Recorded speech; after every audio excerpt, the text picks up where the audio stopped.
हाँ जी, ऋषि एकेडमी के इस ऑनलाइन प्लेटफॉर्म पर आप सभी का एक बार फिर से स्वागत, अभिनंदन, वेलकम। जैसा कि आपको विदित है कि आज वैसे सैनिक स्कूल के फॉर्म की लास्ट डेट थी, लेकिन अब इस डेट को आगे बढ़ा करके 23 जनवरी लास्ट डेट कर दी। 23 जनवरी 2025 यानी 10 दिन के लिए इस डेट को आगे बढ़ा दिया गया है।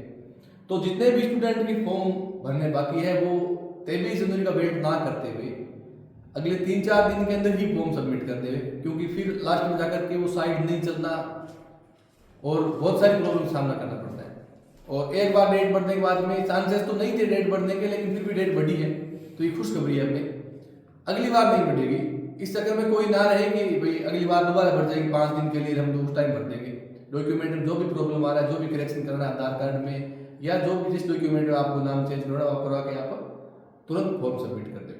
आज हम सितंबर मंथ के करंट अफेयर के साथ में कुछ मोस्ट इंपोर्टेंट क्वेश्चन लेके आए जीके के। अब हर एक दिन के बाद एक दिन मैं जीके की आपके लिए क्लासें अपलोड करता रहूंगा, साथ साथ में मैथ्स और रीजनिंग की क्लासें भी आपको मिलती रहेगी, साइंस की क्लासें भी आती रहेगी और जो एग्जाम से जुड़ी इंफॉर्मेशन वो भी आपको यहाँ पर मिलती रहेगी। अगर आप नए हैं तो एक बार इस चैनल से जुड़ जाएं, सब्सक्राइब कर दें, लाइक कर दें वीडियो को। पहला क्वेश्चन है, मिथुन चक्रवर्ती को 54वां दादा साहेब फाल्के पुरस्कार से सम्मानित किया गया। मिथुन चक्रवर्ती को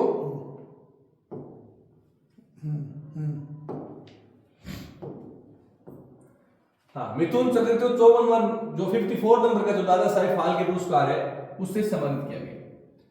एक तो क्वेश्चन ये आ सकता है कि किसको दादा साहेब फाल्के पुरस्कार से सम्मानित किया गया।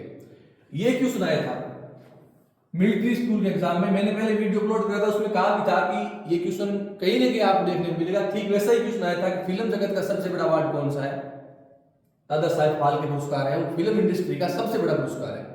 ठीक है, अब बात यह है कि इस बार मिथुन चक्रवर्ती को अवार्ड मिला है और कौन से नंबर का मिला है, ये मिला है 54वें नंबर का ये अवार्ड मिला है।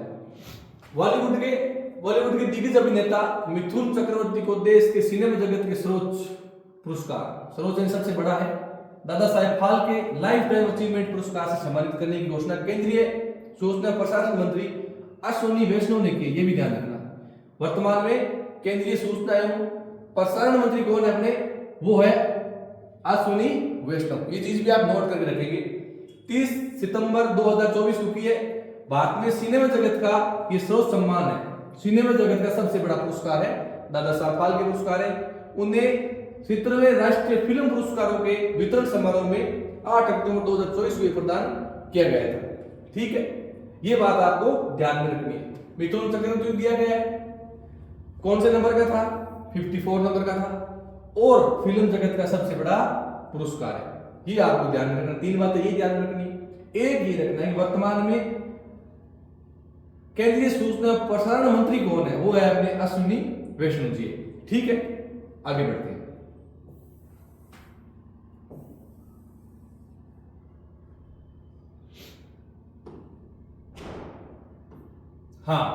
अपना अगला क्वेश्चन है, हाल ही में श्रीलंका की तीसरी महिला प्रधानमंत्री के तौर पर किसने पदभार ग्रहण किया है।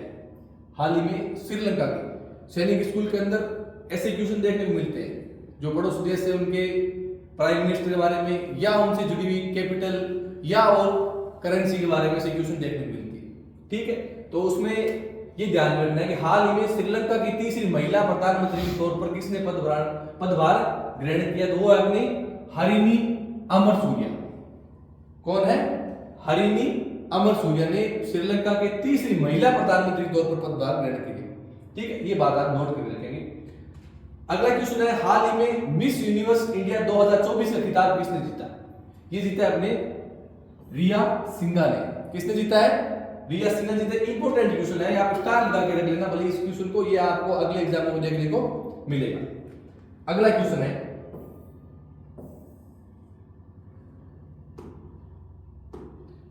अमेरिकी ओपन टेनिस 2024 पुरुष एकल का खिताब किसने जीता है और वह यह खिताब जीतने वाले इटली के पहले पुरुष खिलाड़ी है। तो किसने जीता था, ये जेनिस सिंडर ने जीता था। ये भी ध्यान रखना, इंपॉर्टेंट क्वेश्चन है। मैं एक बार फिर से कह रहा हूं कि जितने भी क्वेश्चन आपको हम यहाँ पर करवाएंगे इस एकेडमिक प्लेटफॉर्म पर करवाएंगे वो आपको एग्जाम के अंदर देखने को मिलेंगे। आप इस बात को रिकॉर्ड करके रखिएगा, जितने क्वेश्चन यहाँ नोट होंगे उसमें से आपको 90% क्वेश्चन एग्जाम में उससे रिलेटेड क्वेश्चन आपको मिलेंगे। जैसे मिलिट्री एग्जाम हुआ था ठीक वैसा ही सैनिक एग्जाम में होगा, पिछले कई सालों से ऐसा होता है। ठीक है, तो आप इस बात को कतई हल्के में ना लें, क्वेश्चन को नोट करके रखें, याद करके रखें, ये क्वेश्चन आपको देखने को मिलेगा। यूएस ओपन टेनिस 2024 का महिला एकल खिताब किसने जीता है? ये जीता था आर्याना सवालेका ने। किसने जीता था? आर्याना सवालेका। टेनिस ओपन का क्वेश्चन देखने को मिलता है। ठीक है, यूएस ओपन का, अमेरिका ओपन का, ये बहुत सारे ऐसे स्पोर्ट्स से जुड़े हुए क्वेश्चन, एक या दो क्वेश्चन सैनिक स्कूल के पेपर के अंदर फिक्स होते हैं। अगला अपने क्वेश्चन है पुरुषों की 8वीं हॉकी एशियन चैंपियनशिप ट्रॉफी किस देश ने 5वीं बार जीती है? किसने जीती है भाई? ये जीती है अपने इंडिया ने। याद रखना, पुरुषों की 8वीं, यानी ये 8वीं बार हुआ था हॉकी एशियन चैंपियनशिप ट्रॉफी। ये गलती से एरियंस हो गया, यहाँ पर एशियन चैंपियनशिप ट्रॉफी है, वो किस देश ने जीती है? ये जीता है अपने इंडिया ने। ठीक है, हाल ही में डुरंड कप का 133वां संस्करण मोहन बागान को हराकर किस टीम ने जीता? यहां से आपको दो क्वेश्चन याद रखने हैं। एक तो क्वेश्चन ये याद रखना है कि डुरंड कप का संबंध किस खेल से? वो है अपने फुटबॉल से। किससे है? फुटबॉल से। डुरंड कप का संबंध किस खेल से? ये क्वेश्चन आया हुआ सैनिक स्कूल में कि डुरंड कप का संबंध किस खेल से? तो अपने है फुटबॉल से। इसका 133वां संस्करण था, मोहन बागान को हराकर किस टीम ने जीता है? ये जीता है नॉर्थ ईस्ट यूनाइटेड ने। किसने जीता है? नॉर्थ ईस्ट यूनाइटेड ने। क्वेश्चन ये भी आ सकता है, मोहन बागान का संबंध किस खेल से? ये भी ध्यान में रखना है, फुटबॉल से। अगला अपना क्वेश्चन है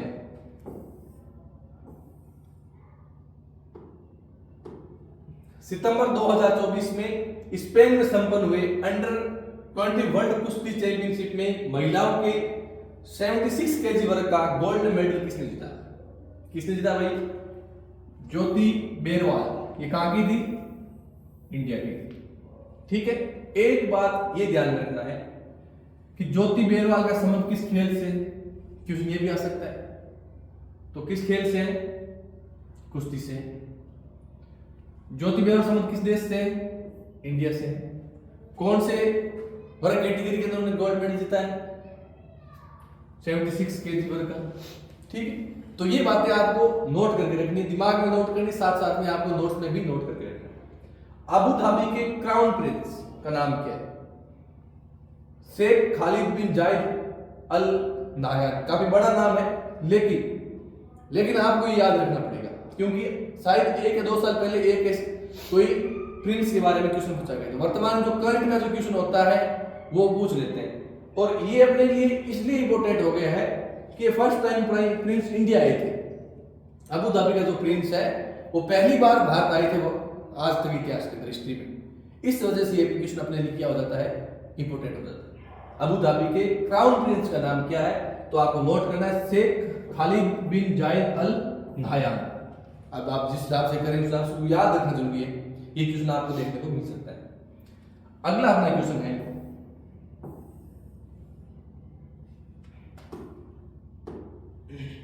उमर अली सैफुद्दीन मस्जिद कौन से देश के अंदर है? ये कहां पर स्थित है? ब्रुनेई के अंदर स्थित है। इसको लेकर थोड़ा विवाद चला था अभी, तो इस वजह से भी ये इंपॉर्टेंट हो सकती है। उमर अली सैफुद्दीन मस्जिद कौन से देश में स्थित है? वो अपने ब्रुनेई में स्थित है। अगला क्वेश्चन है भारत सरकार के वर्तमान रेल मंत्री कौन है? भारत सरकार के वर्तमान रेल मंत्री कौन है? अश्विनी वैष्णव। ये भी आपको नोट करके रखना है। इसकी एक मैं पूरी वीडियो बना के लेके आऊंगा, वर्तमान में कौन क्या है। पहले एक वीडियो अपलोड कर चुका हूं मैं, उसमें से एक क्वेश्चन आया था, और एक वीडियो में स्पेशली सैनिक एग्जाम के लिए बना के लाऊंगा, जिसमें कौन सा पद पर कौन सा मंत्री है, कौन क्या है, वो सारा एक वीडियो में आपके सामने जल्दी 5-7 दिन के अंदर लेके आऊंगा। अगला क्वेश्चन देखिए, माइक्रोसॉफ्ट के सीईओ कौन है? माइक्रोसॉफ्ट के सीईओ कौन है भाई? सत्य नडेला। कौन है? सत्य नडेला है। गूगल एंड अल्फाबेट के सीईओ कौन है? ये अपने सुंदर पिचाई। कौन है? सुंदर पिचाई। और दोनों ही कहां के? अपने इंडिया के। अगला देखिए,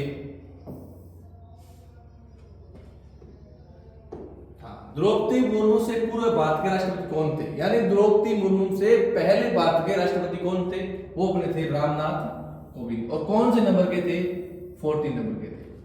वर्तमान में जो द्रौपदी मुर्मू अपने राष्ट्रपति है वो कौन से नंबर के हैं, वो 15 नंबर की राष्ट्रपति है द्रौपदी मुर्मू।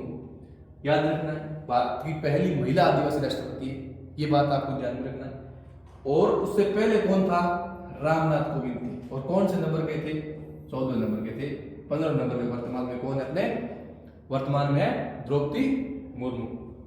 सर्वोच्च न्यायालय की ध्वज का रंग कैसा होता है, कैसा होता है भाई, ये नीले रंग का होता है।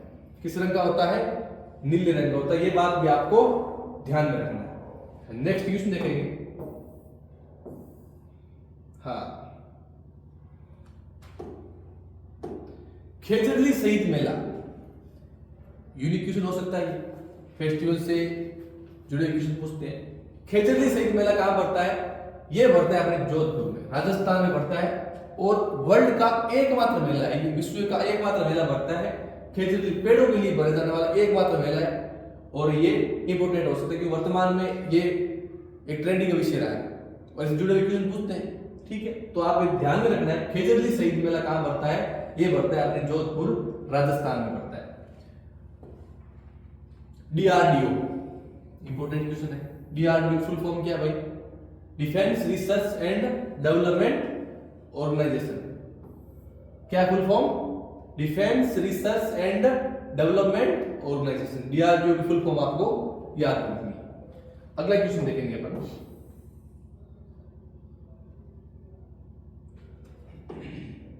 हाँ, अवनी लखेरा। अवनी लखेरा, एक तो ये आपको नाम ही ध्यान में रखना है, जयपुर राजस्थान की रहने वाली है। ये पूछ सकते हैं कि अवनी लखेरा का संबंध किस स्टेट से, तो किस स्टेट से भाई, राजस्थान से। पेरिस फ्रांस में आयोजित ग्रीष्मकालीन पैरा ओलंपिक 2024 में 10 मीटर एयर राइफल इवेंट के अंदर गोल्ड मेडल जीता था। किसने, अवनी लखेरा ने। मनु भाकर का पूछा था मिलिट्री स्कूल के अंदर कि कौन सी कैटेगरी के अंदर उन्होंने मेडल जीता था, वो भी 10 मीटर था। और यहां गोल्ड मेडल है, किसने जीता है, अवनी लखेरा ने। ध्यान में ये भी रखना है, 10 मीटर एयर राइफल इवेंट में गोल्ड मेडल जीता है अवनी लखेरा ने। और अवनी लखेरा का संबंध है जयपुर राजस्थान से है। ये भी पूछ सकते हैं अवनी लखेरा किस खेल से जुड़े हुए, तो वो भी आपको ध्यान में रखना है। इससे पहले टोक्यो जो जापान में हुआ था, टोक्यो जापान में आयोजित पैरा ओलंपिक में भी गोल्ड मेडल जीता इसने, तो बात यहां और ज्यादा इंपॉर्टेंट हो जाती है। ठीक है, पैरा ओलंपिक में 2 गोल्ड जीतने वाली फर्स्ट इंडियन वुमेन बन गई है ये। पैरा ओलंपिक के अंदर 2 गोल्ड मेडल जीतने वाली भारत की पहली महिला है। कौन, अवनी लखेरा। इसलिए इंपॉर्टेंट हो जाती है, आपको स्टार डाल के रखना इस क्वेश्चन पर। अगला क्वेश्चन देखिए।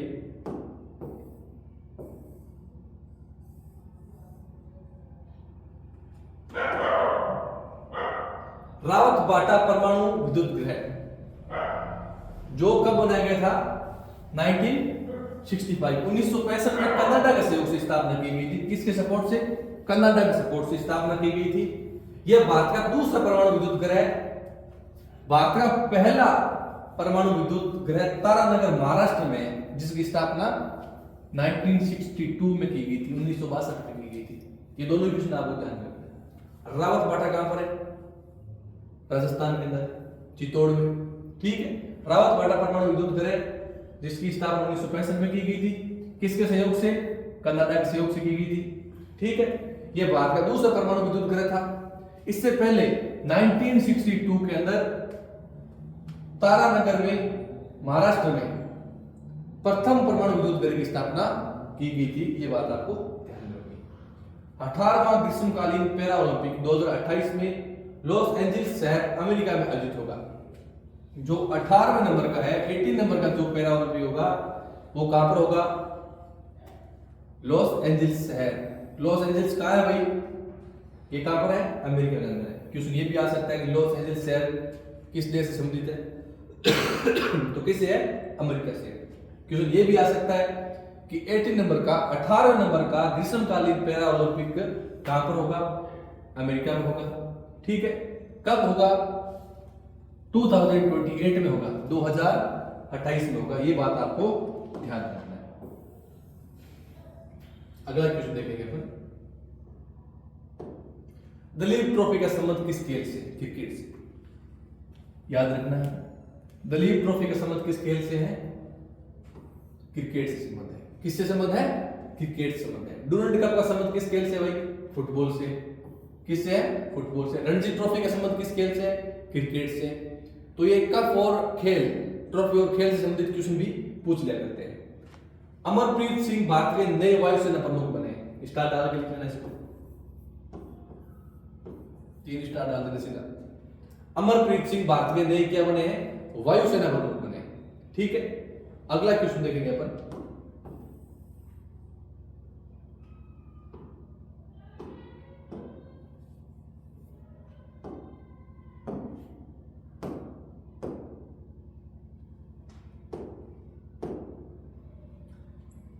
शिंगेरू इशिबा जापान के नए प्रधानमंत्री नियुक्त किए गए। हरिनी अमरसूरिया श्रीलंका की प्रधानमंत्री नियुक्त। अनुराग दिलशानाय श्रीलंका के 10वें राष्ट्रपति नियुक्त हुए।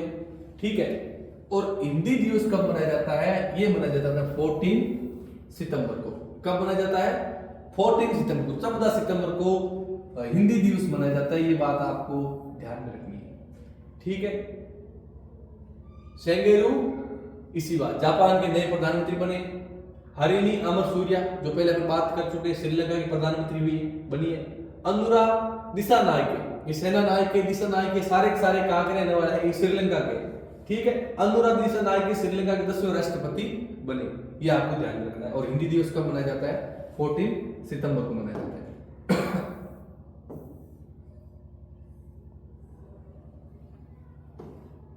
अगला क्वेश्चन देखिए। इंटरनेशनल लोकतंत्र democracy day, international democracy day कब मनाया जाता है भाई? 15 सितंबर को मनाया जाता है। अगला क्वेश्चन है इंटरनेशनल शांति दिवस कब मनाया जाता है? 21 सितंबर। कब मनाया जाता है? 21 सितंबर को। कौन सा दिवस मनाया जाता है? इंटरनेशनल शांति दिवस। ठीक है, विश्व पर्यटन दिवस कब मनाया जाता है भाई? 27 सितंबर। 27 सितंबर को विश्व पर्यटन दिवस मनाया जाता है।